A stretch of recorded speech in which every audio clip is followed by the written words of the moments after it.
experiments, which is just simulating at a different level, getting people to interact live and then film it or videotape it and then analyze it later on using different techniques.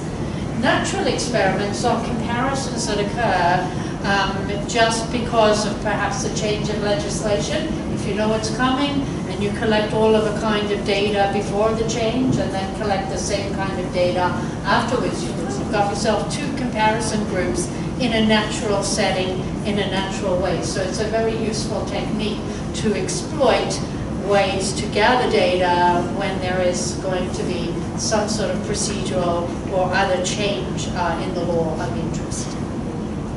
And of course, combinations of all of those help to create a stronger picture. I think we've addressed that issue.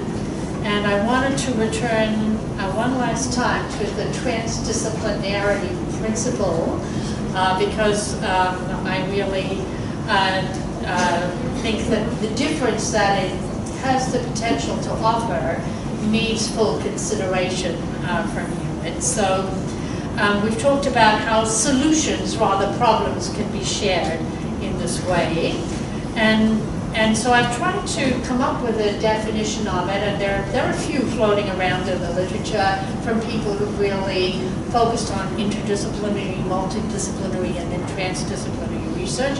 And I quite like this one that talked about, you know, the strategy that looks at a unity beyond the individual disciplines.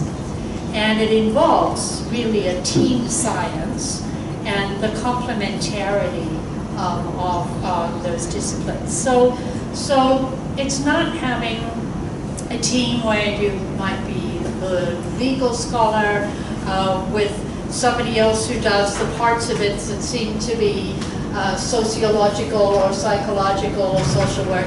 It's really integrating everybody's insights all the way through the planning to capitalize on getting what can be that innovative dynamism that otherwise doesn't occur. And so it might be cross-institutional, it might be, you know, academic industry partnerships that you need to engage in to bring that practice and theory connection that is otherwise hard to achieve. You know, so we'll finish up with just one slide. Are we totally out of time?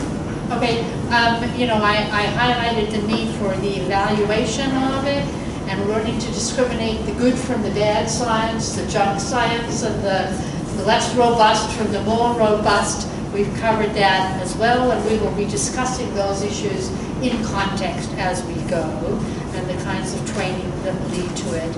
And I think there's one last slide, and I'll get you the slides, you know, that just gives you a set of questions to use to do that sort of evaluation along the way. So we'll come back to those questions. All right, so I'm going to finish up there. There are a host of other sort of websites that you can consult. This is just a few that are in the legal psychology dimension. I will be looking to you to acquaint me with some that you think are useful in your context that will start to generate resources that you can take with you from this course that are going to help you to apply these principles in your own context. All right, so that's it for me.